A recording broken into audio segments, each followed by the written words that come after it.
नमस्कार। राष्ट्रीय प्रौद्योगिकी दिवस आज 11 मई 2024 11 मई को राष्ट्रीय प्रौद्योगिकी दिवस मनाया जाता है।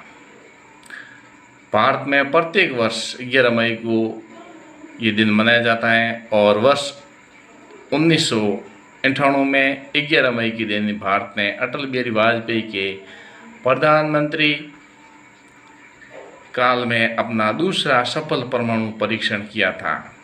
यह परमाणु परीक्षण पोखरण राजस्थान से किया गया था। तो आज इसके प्रौद्योगिकी दिवस के वीडियो में आप मेरे वीडियो को लाइक कीजिए, सब्सक्राइब कीजिए और शेयर कीजिए।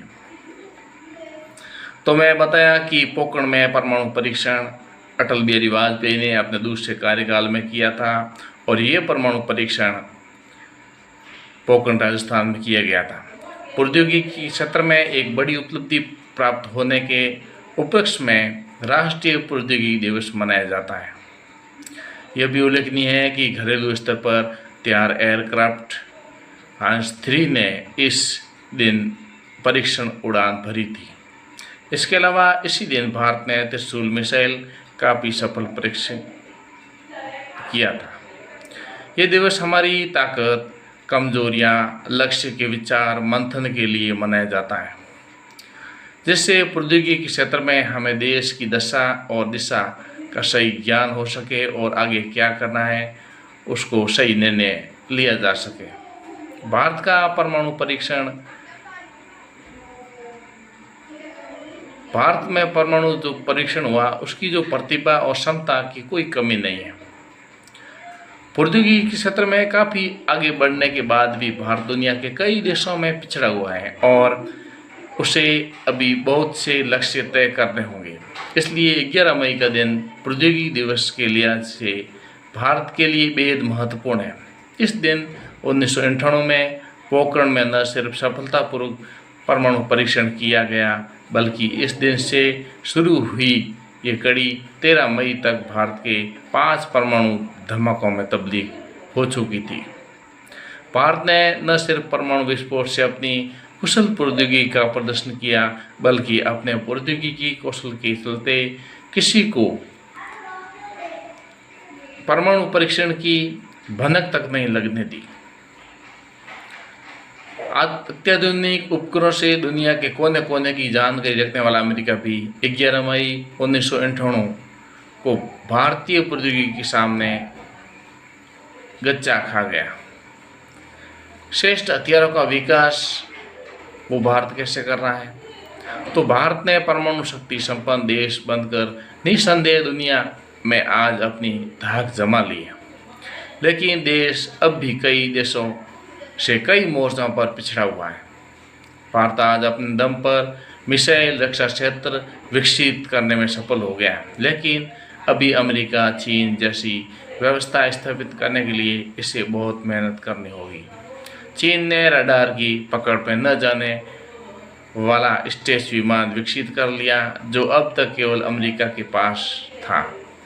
भारत को विश्व शक्ति बनने के लिए दूसरों से श्रेष्ठ हथियार प्रौद्योगिकी विकसित करनी पड़ेगी। अग्नि 5 और रीसेट और की कामयाबी देश के लिए काफ़ी महत्वपूर्ण है, क्योंकि इसे 80% से अधिक स्वदेशी तकनीक और उपकरणों का प्रयोग किया गया है और इस कामयाबी में स्वदेशी तकनीक के साथ साथ आत्मनिर्भरता की तरफ बढ़ते कदम की पुष्टि होती है। रक्षा आवश्यक है। कैसे? आप सकारात्मक सोच और ठोस रणनीति के साथ हम लगातार अपने प्रौद्योगिकी ज़रूरतों को पूरा करने की दिशा में आगे कदम बढ़ा रहे हैं।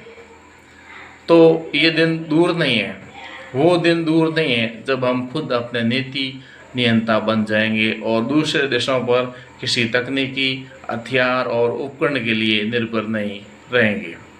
अगर हम एक विकसित देश बनने की इच्छा रखते हैं तो आंतरिक और बाहरी चुनौतियों से निपटने के लिए हमें दूरगामी रणनीति बनानी पड़ेगी, क्योंकि भारत पिछले 6 दशक से दौरान अब अंतरिक्ष प्रौद्योगिकी उपकरणों की पूर्ति दूसरे देशों से कर रहा था। खास करके रूस और कभी अमेरिका, कभी फ्रांस। लेकिन वर्तमान में हम अपनी सैन्य ज़रूरतों का 70% हार्डवेयर और सॉफ्टवेयर आयात कर रहे हैं। रक्षा ज़रूरतों के लिए भारत का दूसरों पर निर्भर रहना कई मामलों में खराब है। एक तो यह है कि अधिकतर दूसरे देश भारत को पुरानी प्रौद्योगिकी को देने को ही राजी हैं, और वह भी ऐसी शर्तों पर जिन्हें स्वाभिमानी राष्ट्र कतई स्वीकार नहीं कर सकता है। भारत नहीं चाहता है कि पुरानी प्रौद्योगिकी ले तो उसे पिछड़ा हुआ देश माना जाएगा।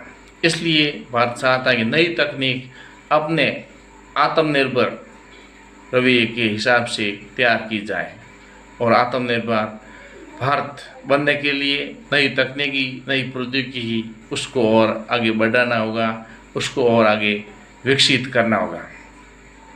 हमारे वैज्ञानिक, हमारे प्रौद्योगिकी साइंटिस्ट और जो भी इसमें इंजीनियर और जो भी काम करने वाले प्रौद्योगिकी क्षेत्र में हैं, उनसे निवेदन है कि भारत को हम आगे से आगे बढ़ाने की और कदम, और देश को विश्व में सर्वोच्च शक्तिशाली बनाने की ओर अपना कार्य जारी रखें।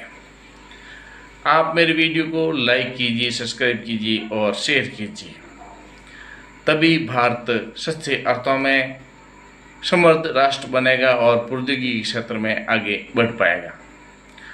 आज के लिए बस इतना ही। प्रौद्योगिकी दिवस को आपको हार्दिक शुभकामनाएं, और आप अपने युद्ध और शक्ति के सहित नहीं, अपने कार्य क्षेत्र में भी प्रौद्योगिकी को बढ़ावा दें और उसका सही सदुपयोग कीजिए, जिससे आपकी भी तरक्की होगी। आज के लिए बस इतना ही। बहुत बहुत धन्यवाद। जय हिंद।